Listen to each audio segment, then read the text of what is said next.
احد کے میدان میں جو صحابہ کرام بھاگے، اب بھاگنے کا لفظ میں اپنی طرف سے نہیں کہتا، حدیث کے اندر موجود ہے، میں اپنی طرف سے کیا رحم کر سکتا ہوں؟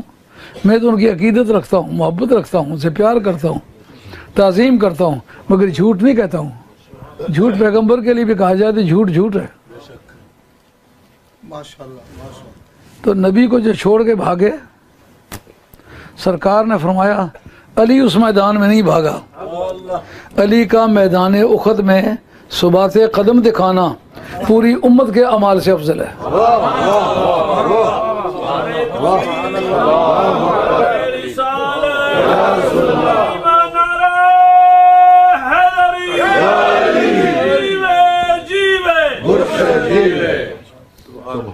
اچھا،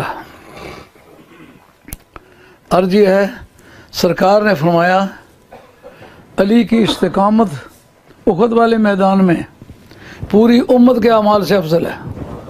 جس کو یہ نہیں پتا پوری میری امت ہے کتنی، ان کے اعمال کتنے ہیں، ایسا ہو جس احد کے میدان سے تمام صحابہ بھاگے۔ یہ بے ادبی کا کلمہ ہو تو میں توبہ کرتا ہوں اللہ کی بارگاہ میں، لیکن یہ بات حضرت امام احمد بن حنبل رضی اللہ عنہ نے فضائل صحابہ میں لکھی ہے۔ راویہ اس کی حضرت سیدہ عائشہ طیبہ طاہرہ ہیں۔ اگر یہ کوئی گناہ کی بات ہوتی تو وہ کبھی نہ لکھتے، اور اگر یہ کوئی بے ادبی کی بات ہوتی سیدہ عائشہ کبھی اس کو روایت نہ کرتی۔ کہتے ہیں میرے باپ کا یہ بھی امتیاز ہے، جو بھاگے ہوئے لوگ تھے ان میں سب سے پہلے میرے ابا جی واپس آئے تھے۔ بھاگے کب ہیں؟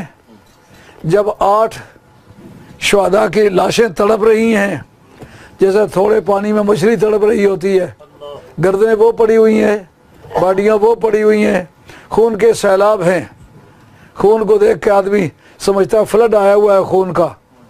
اور میدان سے 300 آدمی تو پہلے آتے ہوئے راستے سے چلے گئے تھے منافقین جان اور مال کا خسارہ کبھی قبول نہیں کرتا۔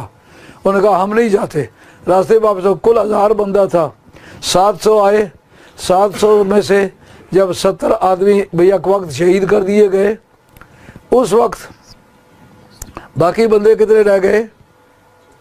630 رہ گئے۔ چلو 630، وہ 630 اجماع امت کے طور پر بھاگے، اکٹھے گئے، نہیں بھاگا کسی میدان میں تو علی نہیں بھاگا۔ جب یہ سوال اٹھے جو کسی میدان میں جس نے ہار نہیں کھائی وہ کون ہے؟ وہ علی ہے۔ جو کسی سے گرایا نہیں جا سکا وہ کون ہے؟ وہ علی ہے۔ جس پر کوئی وار کارگر نہیں ہوا وہ علی ہے۔ جس کا کوئی وار قضا نہیں گیا وہ علی ہے۔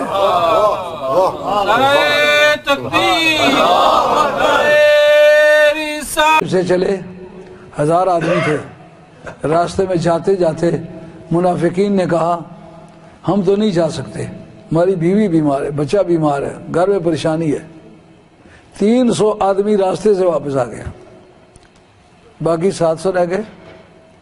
اب میدان میں پہنچے، سرکار نے ایک جماعت کو درے پر بٹھایا، میں وہاں گیا ہوں، جا کے بیٹھ کے دیکھا ہے کہ سرکار کا دانش و بینش اور سپاہیانہ مزاج کیسا ہے۔ آپ ریجمنٹل ویز کو بہت اچھی طرح سے سمجھتے ہیں کہ لڑائی کیسے لڑی جاتی ہے۔ فرمایا کہ اس جگہ تم بیٹھو، تا حکم ثانی یہ جگہ چھوڑنی نہیں ہے۔ اگر اس طرف سے کوئی فوجی دستہ آ نکلے، ایسے سمجھیں کہ شمال کی طرف کمان کی طرح ایک ٹیڑھا پہاڑ ہے، اس کا نام ہے احد شریف۔ دیکھتے وقت ایسا پتہ چلتا ہے کہ پھونک مارو وہاں پہنچ جائے، چل کے جاؤ تو 3 میل ہے۔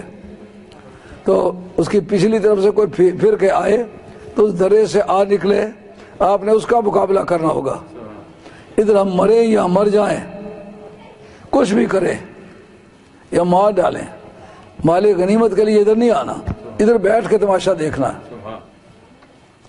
اب جب شروع کی جھڑپیں ہوئیں، جناب حیدر کرار کے وار ہوئے، اور حضرت مصعب ابن عمیر پہلا ٹیچر جو قرآن کی تعلیمات لے کر کے آیا تھا، جس آدمی نے پہلی مرتبہ مدینہ شریف آ کر کے قرآن پڑھایا تھا، اس کا نام ہے مصعب ابن عمیر۔ اس نے پہلی جھڑپوں میں اپنے بھائی کا عبداللہ بن عمیر کا سر اتار کے کہا یا رسول اللہ اب بتائیے۔ آپ نے فرمایا لا یؤمن احدکم حتی اکون احب الیہ من والدہ وولدہ والناس اجمعین۔ جناب فاروق سے اعظم سے فرمایا کہ لا یؤمن احدکم حتی اکون احب الیہ من نفسہ، جب تک میں تمہاری جان سے بھی تمہیں پیارا نہ ہو جاؤں اس وقت تک تم دعویٰ کرو کہ ہم مومن نہیں ہوگے۔ اب جناب پہلی جھڑپوں میں ان کا پلہ، مسلمانوں کا پلہ بھاری ہو گیا، کافر بھاگنے لگے۔ اتنے میں ان لوگوں نے جو درے میں بیٹھے ہوئے تھے انہوں نے دیکھا کہ مال غنیمت لوٹا جا رہا ہے، تو وہ جلدی جلدی وہاں سے چھوڑ کے آ گئے، چونکہ سرکار کا فرمان تھا تا حکم ثانی بیٹھنا ہے۔ اب وہ ملی ہوئی فتح شکست میں تبدیل ہو گئی۔ رب نے قرآن میں اس سے پردے کا انکشاف کیا ہے، کہا کہ تمہیں جو فتوحات مل رہی تھیں وہ حضور کے صدقے میں مل رہی تھی، جب میرے یار کی نافرمانی کی تو ملی ہوئی فتح شکست میں تبدیل ہو گئی۔ اس سے میرے لیے بھی اور آپ کے لیے بھی ایک سبق ہے، ہم کامیابی چاہتے ہیں تو سرکار کے طریقہ کار کو اپنائیں، ان کی طرح سوئیں، ان کی طرح جاگیں، ان کی طرح محبت کریں، ان کی طرح نفرت کریں، ایمان کو محبت کی وجہ بتائیں، اور اسی طریقے سے ہر اس انسان کو جو سچا دین رکھتا ہے آپ اس سے محبت رکھیں، کسی طرح سے بغض نہ کریں، کسی کا جانی مالی نقصان نہ کریں۔ اس سے آپ کو دنیا میں بھی کامیابی ہوگی، قیامت میں بھی کامیابی۔ صحابی تھے، ان میں کوئی اور خرابی نہیں تھی، سرے دست جو ان کو حکم دیا گیا تھا اس کے خلاف کیا، ملی ہوئی فتح جو ہے الٹ گئی ہے۔ اب جناب کافر جو بھاگے ہوئے تھے واپس آ گئے، انہوں نے مسلمانوں پر حملہ کیا اور ایسے خون ریز حملے کیے کہ مسلمان بمائے تمام اکابر صحابہ کے، حضرت ابوبکر صدیق تک بھاگے۔ میں اپنی طرف سے یہ نہیں کہتا، فضائل الصحابہ حضرت امام احمد بن حنبل ان کے اندر موجود ہے، اور ایک راویہ کون ہے جناب سیدہ عائشہ، انہوں نے فضائل میں بیان کیا، عیب میں نہیں بیان کیا، اس لیے اس کا بیان کرنا عیب کا بیان کرنا نہیں ہے۔ وہ کہتے ہیں میرے ابا جی میں ایک فضیلت یہ بھی تھی کہ بھاگے ہوں میں سے جو سب سے پہلے لوٹ کے آئے وہ میرے ابا جی تھے، اور اس کے اندر موجود ہے کہ سب سے پہلے میں آیا رأیت رجلا یقاتل دونہ، دیکھا ایک مرد ہے جو سرکار کے گردا گرد گھوم رہا ہے، لڑ رہا ہے، وہ سوائے علی کے تھا ہی کوئی نہیں۔ اور حضرت ابراہیم گندوزی نے جو کتاب لکھی ہے ینابی المودع، عربی ملکوں میں جو کتابیں لکھی گئی ہیں ان کے اندر بھی اس کے حوالہ جات، کل بھی میں دیکھ رہا تھا، یہ رہنے والے کندوز کے ہیں، یہ شمال مغربی صوبہ ہے افغانستان کا، وہاں کے رہنے والے ہیں، سید ابراہیم کندوزی، کتاب کا نام ہے ینابی المودع، یہ عرب و عجم میں اس کو معتبر مانا ہے لوگوں نے۔ اس کے اندر اس کے صفحہ 127 پر یہ بات لکھی ہوئی ہے، وہ فرماتے ہیں کہ سرکار نے فرمایا لو وضع اعمال امتی فی سکۃ و عمل علی فی کفۃ لرجح عمل علی رضی اللہ تعالیٰ عنہ۔ فرمایا جناب علی مرتضیٰ کا جو ایک دن استقامت دکھانا ہے احد شریف میں، وہ ایک پلڑ میں رکھا جائے، ساری امت کے اعمال ایک ترازو میں رکھا جائے تو علی مرتضیٰ کا وہ ایک عمل زیادہ وزنی ہے۔ یہ بات میری یاد رہے گی۔